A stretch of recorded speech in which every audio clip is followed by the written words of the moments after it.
Owen Prescott was a dead man. He just hadn't had the decency to lie down yet.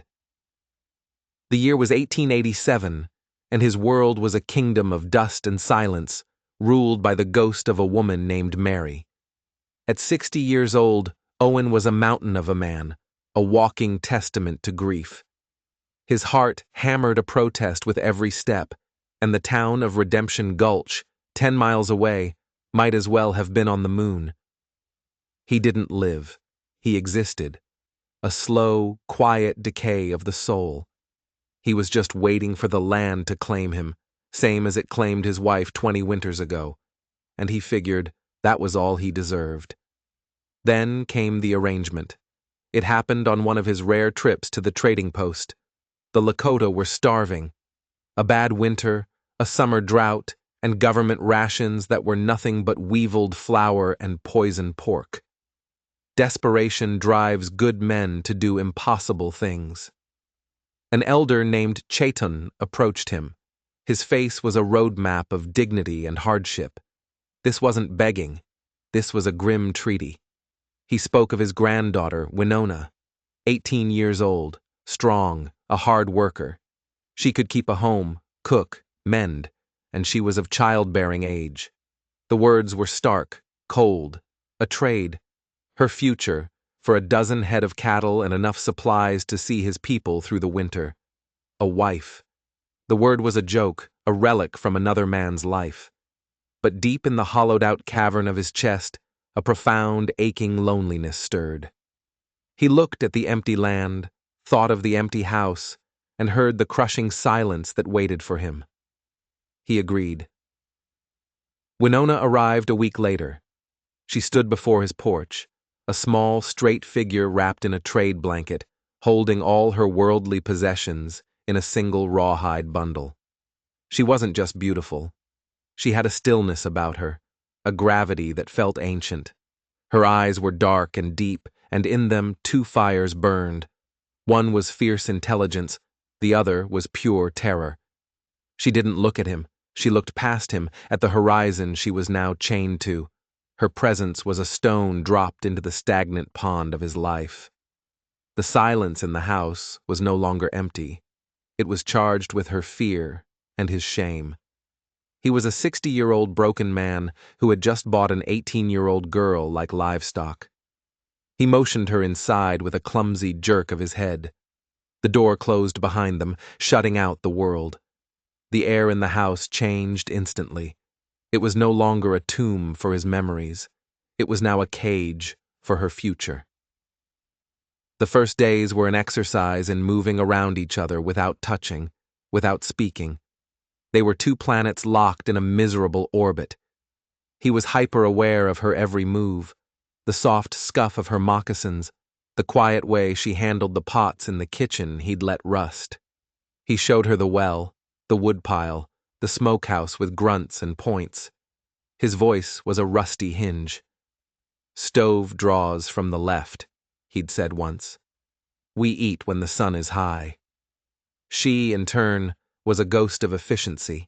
She never spoke, not one word, but her silence wasn't weakness. It was a fortress. Her eyes missed nothing. She saw the dust, the grime, the cold ashes in the hearth. She saw the faded picture of Mary on the mantel and understood instantly that she was living in a shrine. And then she began to clean. She moved with a purpose that terrified him. She swept away the cobwebs of his neglect. She scrubbed the floors until the raw wood gleamed. She washed the windows until the harsh Wyoming light flooded in, chasing out the shadows. She wasn't just cleaning a house. She was excavating his soul, scrubbing away the grief he had wrapped himself in like a blanket. It made him feel naked, exposed. He retreated. His grunts became sharper. He started leaving food for her on the table, a slab of bacon, a sack of flour, and hiding in the barn, finding comfort in the company of animals who didn't judge. Their meals were the worst. They sat at opposite ends of the long oak table, a canyon of polished wood between them. The only sound was the scrape of his fork and the nearly silent way she ate. He felt her eyes on him. He felt judged by her stillness, by her small portions. He was her keeper. But in her silent presence, he felt like the savage. He was the one who had bought a person. He was the monster. And he was starting to suspect she knew it. One afternoon, he found her. He found her in the one place she should never have been. Mary's bedroom. He had kept the door shut for 20 years. A sealed tomb. But she had opened it. The stale air of the past billowed out into the hall to meet him. She was standing by the bed, holding the small silver-backed hairbrush he had given Mary. Her fingers were tracing the intricate floral pattern. The bed was still covered with Mary's quilt. She looked up as his massive frame filled the doorway. Her eyes were wide, but it wasn't fear he saw. It was a kind of startled curiosity, as if she'd been caught studying an insect. "Get out," he rasped. The voice wasn't his. It was a guttural sound, ripped from a place of ancient pain. She didn't flinch. She didn't cower. She placed the brush carefully back on the dusty dresser, her movements slow, deliberate, respectful. Then she walked past him, her head held high. The scent of sage and wood smoke followed her, a foreign smell in a room that had only ever smelled of lavender and decay. He slammed the door. The sound was a gunshot echoing through the house. He leaned his great weight against it, his heart beating like a trapped bird against his ribs. He wasn't just guarding a room. He was guarding the ruins of his heart. And she, with her silent, knowing eyes, had just trespassed. But why? Was she a thief? Was she mocking him? He had no idea what she was thinking. And that was the most terrifying thing of all. The world turned on them in early November. The sky turned from blue to a bruised, heavy gray. The wind began to howl, and then the snow came. It was a white fury, a blizzard that descended without mercy, erasing the world and trapping them in the house. For Owen, it was a familiar misery. For Winona, it was a new kind of cage. For 3 days, the storm raged. The world shrank to the 4 walls of the ranch house. The constant shriek of the wind made conversation impossible, even if they'd had anything to say. They worked in an unspoken truce, driven by the need to survive. He kept the fires roaring, a huge hulking shape by the hearth. She sealed the windows with cloth and carefully rationed their food, making hot broths that warmed them from the inside out. On the second night, a sound like a pistol shot cracked through the house. A heavy branch, laden with ice, had snapped from the big cottonwood tree and smashed onto the roof. A moment later, a steady drip began near the hearth, dark, cold water splattering on the floorboards. Owen cursed. He grabbed a bucket. It was a temporary fix. He knew the leak would rot the main roof beam. It would bring the house down around them. He had to go up there, into the teeth of the storm. It was a fool's errand for a man his size, for a man his age. He pulled on his heaviest coat.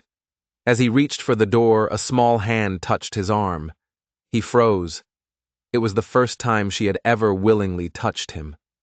"No," she said. Her voice was quiet, but firm as iron. "You will fall." He looked down at her. Her face was tilted up to his, her dark eyes filled with a clear, rational concern. Not for herself, for him. She saw him not as a captor, but as an old man about to do something suicidally stupid. "It must be done," he grunted, shaking her hand off out of pure, stubborn habit. She didn't argue. Instead, she pointed. She pointed up, towards the attic ladder. "There," she said. "From inside." Then she gestured to a pile of spare tarps and shingles he had forgotten in the corner. She had seen them, catalogued them, remembered them. While he had been drowning in his own misery, she had been learning the landscape of her prison, every strength, every weakness. He just stared at her. A flicker of grudging respect cut through his stubborn pride. She was right. And just like that, the power dynamic in the house shifted forever. He was too large for the tight attic space. So he passed tools and materials up to her. She moved through the rafters, nimble and light, a silhouette against the gray light from the hole in the roof. She worked with a focused intensity, her small hands surprisingly strong as she hammered the patch into place. He watched from below, holding the lantern, feeling a strange new sensation settle over him. Partnership. For those few hours, they weren't captor and captive. They were just two people fighting a storm, protecting their shelter. When she climbed down, dusted with snow, her face was flushed from the cold. A strand of black hair had escaped its braid and clung to her cheek. For the first time, he didn't see the symbol of his shame. He saw the girl. Fierce. Capable. Later that evening, the storm still screaming outside, she sat by the fire mending one of his torn shirts. The angry, resentful silence between them was gone. In its place was something lighter, a quiet space of shared experience. He watched her hands, the needle flashing, the stitches small and even. Then she began to hum, a low, melodic sound. It was a song of deep sorrow, a lament for a lost world, but it filled the room with a humanity that had been absent for 20 years. He cleared his throat, the sound unnaturally loud. "What is that song?" The question surprised him as much as it did her. She stopped humming, her hands still. She looked into the fire. "It is a song for those who are gone," she said softly. "My mother sang it." He didn't say anything more, but he didn't retreat into his shell. He just sat and listened as she, after a moment, began to hum again. In the heart of the blizzard, inside the house they had just saved together, Owen Prescott felt a thaw begin in a place he had thought was frozen forever. He was listening to the song of her grief, and in it he heard a chillingly familiar echo of his own. After the blizzard, the world was blinding white. The ranch, once a cage, now felt like the only solid thing in a sea of snow. The ordeal had changed things. The silence was no longer a weapon. It was a space they could share. Words were still rare, but they started to mean something. One day, he found her in the kitchen, grinding choke cherries with a stone mortar and pestle she'd made. "My wife, Mary," he started, his voice rough. "She used to make preserves from the berries by the creek." Winona paused. She just looked at him and nodded. It was a simple acknowledgement. He had shared a piece of himself, a secret from the locked room. A week later, he found the door to Mary's room standing open. Winona hadn't disturbed anything, but she had aired out the stale grief, letting the light in. On the dresser, next to the silver-backed brush, she had placed a single eagle feather. A gesture of respect, an understanding that passed between them without a single word. He started to see her, really see her. He saw how she walked the perimeter of the ranch each morning, reading the snow for tracks, her senses more alive to the land than his had ever been. He saw her leaving scraps of food for the winter birds. One day, he found her tending to a horse with a nasty gash on its leg. She'd made a poultice from willow bark and herbs, her touch gentle and sure. "You have a way with them," he said, his tone gruff, but the approval was clear. "They are honest," she replied, not looking up. "They do not lie about their pain." Her words hit him like a physical blow. He thought of his own pain, the mountain of it he had hidden beneath layers of silence and flesh. He had been lying about it for 20 years. He started making his own gestures. On a supply run to Redemption Gulch, he bought a length of deep blue wool cloth, the color of a twilight sky. He left it on the kitchen table without a word. The next day, she was wearing it as a shawl. The vibrant blue was a beautiful, defiant splash of color in the drab house. The purchased bride was gone. In her place was Winona, strong, intelligent, dignified. He saw the sadness she carried for her own lost world, and a protective instinct he thought long dead began to stir. He was still an old, broken man, but he wanted to shield her from any more harm. She, in turn, began to see past the grotesque monster the world saw. She saw the profound loneliness in his eyes. She saw the strength in his hands. She saw the weariness of a man who had carried a burden for too long. One evening, after a brutal day of digging out snowdrifts, he collapsed into a chair by the fire, his breath ragged. She brought him a cup of hot broth without being asked. He took it, their fingers brushing. He met her gaze. He saw no disgust, no pity. He saw understanding. The ice between them was finally melting. But the world outside their ranch was not so forgiving, and it was coming for them. The spring thaw meant the road to Redemption Gulch was finally passable, and their supplies were dangerously low. Owen felt a knot of dread in his stomach. The ranch was their world. The town was a place of judgment and cruelty. He knew it would not be kind. Winona climbed onto the wagon beside him, her back straight, her face a mask. As they drove down the muddy main street, the staring began. Faces in windows. Men stopping on the boardwalk to watch them pass. Their gazes were a physical weight, a mix of contempt and hostile curiosity. They saw exactly what they wanted to see, a fat old man who'd bought himself an Indian squaw. The whispers followed them like flies. Owen kept his eyes fixed ahead, his jaw tight with shame. But beneath the shame, a cold, protective anger was simmering. He pulled up in front of the general store. "Stay here," he ordered. Inside the store, the air was thick with hostility. As Owen paid for his goods, the door swung open. Bill Donovan swaggered in, flanked by his cronies. Donovan was a man who compensated for his own failures by bullying anyone he thought was weaker. His eyes landed on Owen, then flickered to Winona in the wagon. A slow, ugly smile spread across his face. "Well, look what we have here, boys," he drawled, his voice loud enough for the whole store to hear. "Old Man Prescott, finally come down from his mountain. Getting supplies for your new housekeeper?" He loaded the word with greasy insinuation. Owen ignored him. He just wanted to leave. But Donovan stepped in his path. "I hear you paid a pretty price for her," he continued, leaning in. "Tell me, Prescott, is she as wild in the bed as they say her kind are?" Something inside Owen snapped, a line drawn 20 years ago between his private grief and the public world. The cold anger ignited into a hot, white rage he hadn't felt in decades.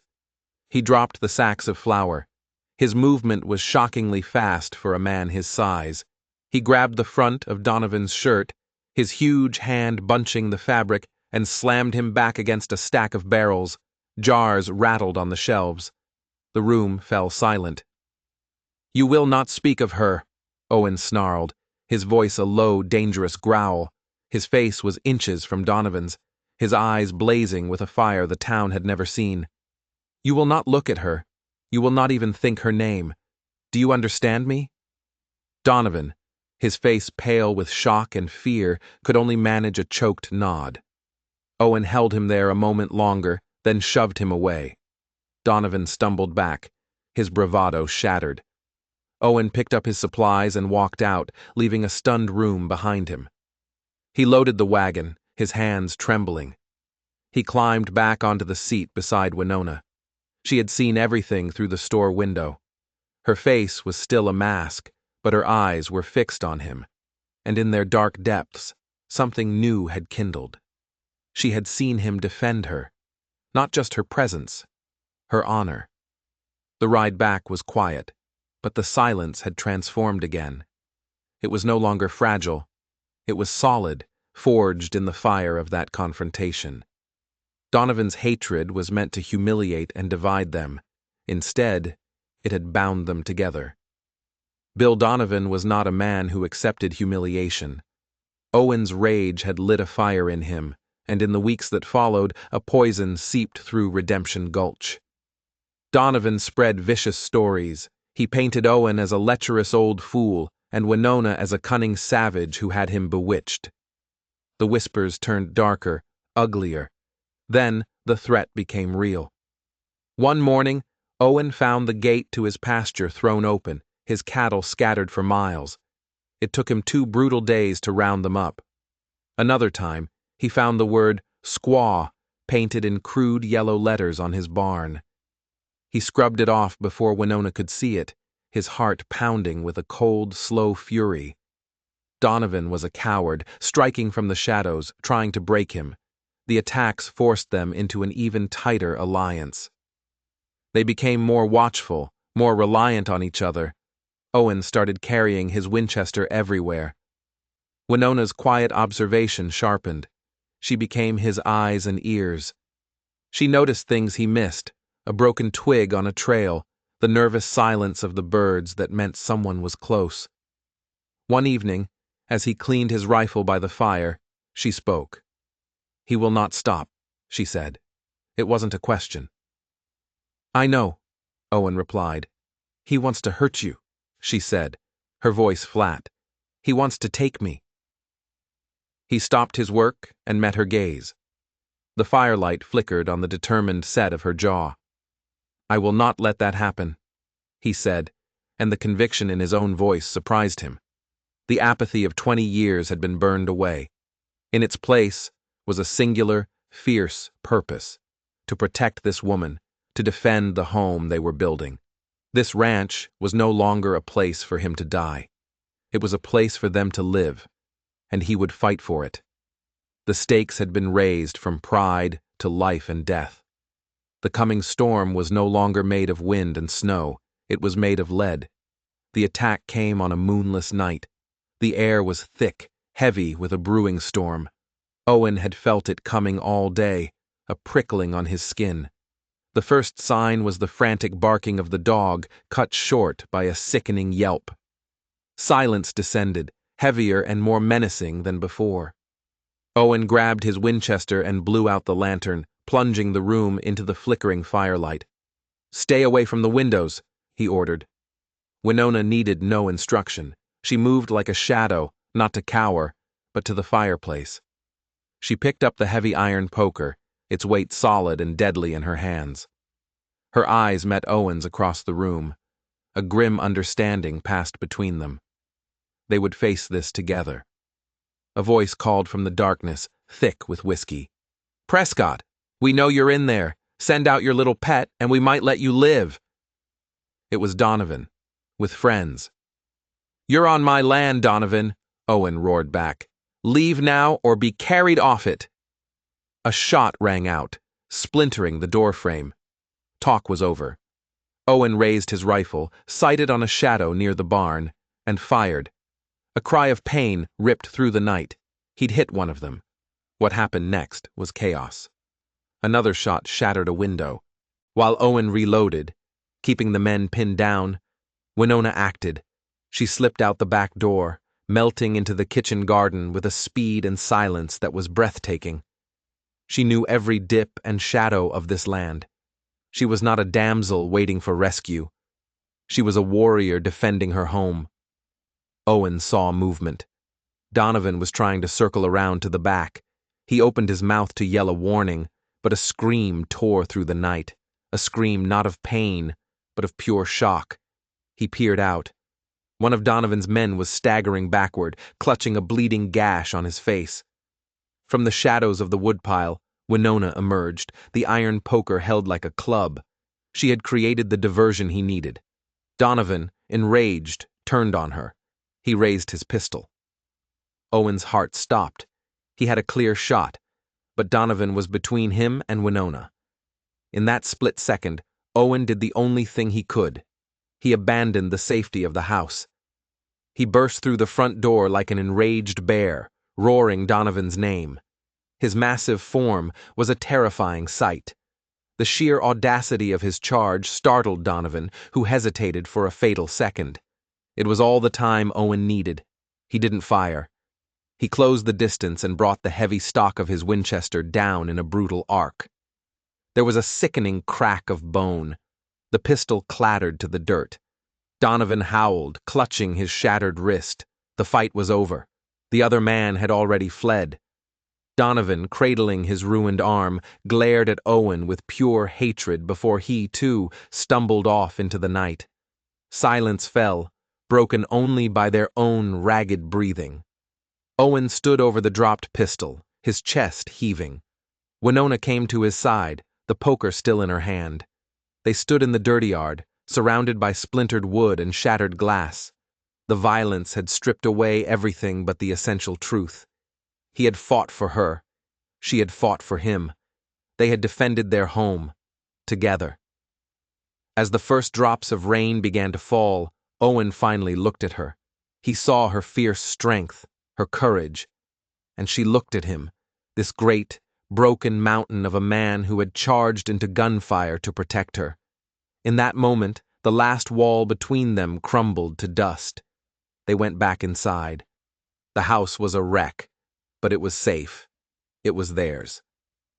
Without a word, Winona took a cloth and began to gently clean a shallow cut on Owen's forehead from a piece of flying glass. The simple act of her care was more intimate than any embrace.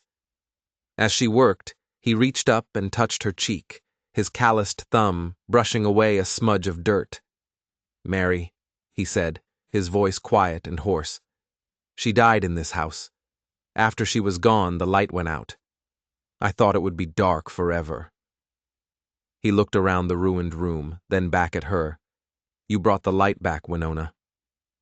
Tears welled in her eyes, the first he had ever seen her shed. They were not tears of sorrow.